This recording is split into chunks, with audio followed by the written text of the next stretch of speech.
మంత్రాధీనం దైవతం తన్మంత్రం బ్రాహ్మణాధీనం బ్రాహ్మణో మమ దేవత అని చెప్పబడింది శాస్త్రం. జగత్తంతా దైవం యొక్క అధీనంలో ఉంది. దైవం ఎవరి అధీనంలో ఉన్నాడు? మంత్రం యొక్క అధీనంలో ఉన్నాడు. మంత్రం ఎవరి అధీనంలో ఉంది? బ్రాహ్మణ యొక్క అధీనంలో ఉంది. ఆ ఆగమ శాస్త్రవేత్తల యొక్క అధీనంలో ఉంది. అందుచేత వారిని అర్థిస్తున్నాం. అయ్యా, మీరు ఆగమ శాస్త్రవేత్తలు మహాపుణ్యం కొద్ది మాకు దొరికారు. మీరు సవ్యంగా చక్కని విధానంగా ఆ విధి విధానం ఏవైతే శాస్త్రంలో చెప్పబడ్డాయో ఆ విధంగా ఈ కార్యక్రమాన్ని జరిపించండి అయ్యా అని వారికి వరుడిచ్చారు. ఇప్పుడు తదుపరి ఆ కార్యక్రమాన్ని అంతటినీ కూడా చేయిస్తారు. చాలా శ్రద్ధగా మనం చూస్తూ వింటూ ఆనందిస్తూ జన్మని ధన్యత చేసుకుందాం అందరం కూడా. ఇప్పుడు యజమాని దంపతులకి వాళ్ళు వరుడు తీసుకుని పుణ్యాహవాచనం అనేటువంటి కార్యక్రమాన్ని చేయిస్తారు. రక్షాబంధన అనేటువంటి కార్యక్రమాన్ని చేయిస్తారు. అదైన తర్వాత మండపారాధన అయిన తర్వాత అభిషేకము స్వామికి. ఇంచేత ఎన్ని నదీ జలాలు మన షౌకార్ గారు చెప్పారు. నడుస్తూ ఉంటే అయ్యా త్రివేణి సంగమంలో ఉండేటువంటి నదీ జలం ఉందండి, నా దగ్గర పట్టుకుపోయొచ్చా. ఎంత అదృష్టం అది. ఆ త్రివేణి సంగమం కూడా మీ యొక్క గ్రామానికి నడిచి వచ్చేసింది వేళ. ఆ త్రివేణి సంగమంలో ఉండేటువంటి నదీ జలాలు తీసుకొస్తారు షౌకారు. ఆ నదీ జలాలు అందరూ పోస్తారు. తర్వాత ఇంతమంది సాధ్యతల యొక్క హృదయంలో ఉండేటువంటి నదులన్నీ పట్టుకొచ్చి డ్రమ్ముల్లో పోశారు. పుష్పాలతో అలంకరించారు, పసుపుతో అలంకరించారు. ఈ డ్రమ్ముల్లో ఉన్నటువంటివన్నీ రాజారాముడిని ఎదురుగుండగా కూర్చోబెట్టి హాయిగా వెండి జల్లులు తెచ్చినట్టున్నారు మా చౌదరి గారు. అంచేత వెండి జల్లులు కూడా తీసుకొచ్చారు. దాంట్లో పోసి చక్కగా అభిషేకం చేస్తారు. ఆనందదాయకమైనటువంటి ఎందుచేత చేయడం. అడవుల్లో తిరిగారు, ఎంతో మందిని సంహరించారు. ఈ పాపములన్నీ అంటవా? అంటుతాయి. బ్రాహ్మడు కాదా? రావడా బ్రహ్మ? బ్రాహ్మడే. మరి బ్రాహ్మణి చంపడం తప్పు కాదా? తప్పే. ఎంచేత బ్రహ్మహత్యా పాతకం. తెలుసుండి చేసినా తెలియక చేసినా బ్రహ్మహత్యా పాతకం పాతకమే. అందుకని ఏమిటి ఏం చేయాలి అన్నారు అంటే, ఆ రామేశ్వరం వచ్చిన తర్వాత శ్రీలంక ఇప్పుడు పిలువబడుతోంది రావణ లంక. దాన్ని దాటితే వచ్చేటువంటి దేవుడు తెలుసా? ఇప్పుడు మీరందరూ పెడుతూ ఉంటారు.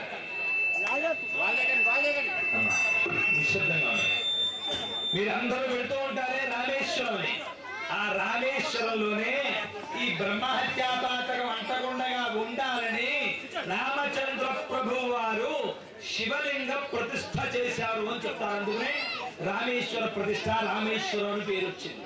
రామచంద్రమూర్తి అంతటి వాడు బ్రహ్మహత్యా దోషం పోవాలి అనుకుంటే, అయితే నేను ఈ మాట చెబుతున్నాను కానీ బ్రహ్మహత్యా పాతకం రామచంద్రమూర్తి ఉంటుందా? ఉండదు. కానీ బ్రాహ్మణిని, పిల్లిని, భార్యని, తల్లిదండ్రుల్ని సంహరిస్తే బ్రహ్మహత్యా పాతకం వస్తుంది. అని చేత సంహరించకూడదు. కనుక అది ప్రజలు మళ్ళీ యథారాజా తదా ప్రజ అయిపోతుందేమో అని రామచంద్రమూర్తి శివలింగ ప్రతిష్టాపన చేశారు. అదే రామేశ్వరలింగ మహానుభావుడు. అందుచేత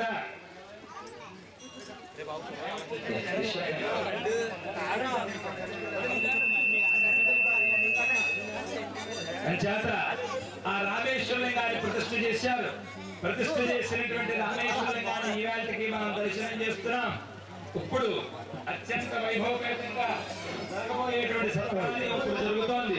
ప్రతి వారు నిశ్శబ్దంగా ఉండి చూడండి. అంత శుద్ధి కావాలి. శుద్ధి అయితేనే కానీ ఆ బ్రాహ్మణోత్సవులు మంత్రములు వెల్లించరు. అందుచేత నది రోడ్డు కనుక ఇదంతా పరిశుభ్రత చెంది అత్యున్నతమైనటువంటి ఆ దేవతలు ఆహ్వానం చేయాలంటే పవిత్రమైనటువంటి స్థలంలో ఉంటారు. మేడల్లోనూ మిద్దుల్లోనూ మనం ఎన్ని కట్టుకున్నా వారికి అక్కర్లా. పవిత్ర హృదయం ఎక్కడుందో అక్కడ ఉంటారు దేవతలు. అంటే ఇంతమంది పవిత్ర హృదయులు వచ్చి ఉన్నారు కనుక ఎక్కడున్నారు దేవతలు? ఇక్కడే ఉన్నారు. అవునండి. అందుచేత మనం చేయవలసిన పని ఏమిటో తెలుసా? ఒక్క క్షణం కూడా భగవంతుణ్ణి మనం మరవకుండగా ఆరాధన చేయగలగాలి. అవునండి. ఈ మలినమైనటువంటి బుద్ధి అనేక రకాలుగా చెప్తూ ఉంటుంది. వినకండి శ్మా. మీకు కూర్చున్న తర్వాత చెబుతుంది, మీలోని గమ్యాన్ని మార్చేస్తుంది. ఏం చేస్తుంది? మలినమైన మనస్సు జన్మని ప్రశ్నిస్తుంది. అమ్మకడు బంగారం కానీ వాడెవడో వచ్చి చేసే నీకు బుద్ధి లేదా? వచ్చి ఇక్కడ కూర్చున్నావు, చెమట్లు కారిపోతున్నాయి, వాడంటే పేరెంట్ కూర్చున్నాడు, మనకు కూడా ఎలా పెట్టాడు, నోటి మీద కూర్చోబెట్టాడు వీడమ్మకడుకు మాడా చూస్తుంది. వినకండి దాని మాట. కష్టపెట్ట లోపల నుంచి లోపల ఉండేటువంటి పాకమంతా చెమట రూపంలో బయటకు వచ్చేయాలి. కలుషితమైనటువంటి బుద్ధి ఏం చేస్తున్న తర్వాత చెబుతాడు, ఎన్ని గౌరులైన చేతులే ఇంటికి పోదాం అని ఇంటికి పోమంటుంది. ఫ్యాన్ దగ్గర కూర్చోమంటుంది.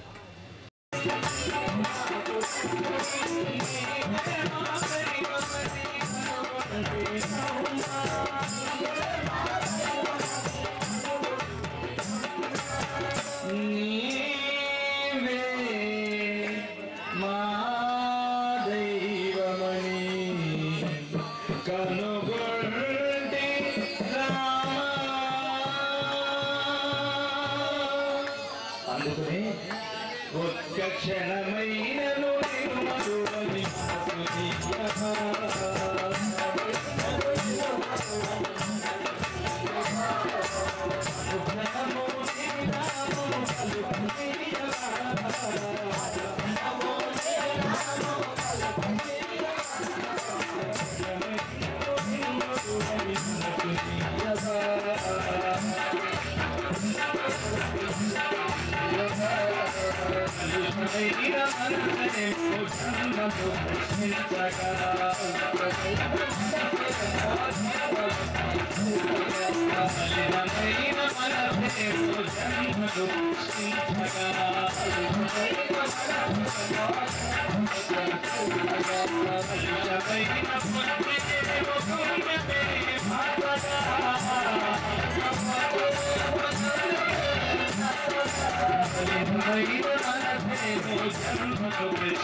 ఒక్క క్షణమైనను నేను మరువని మనసు నీయవా.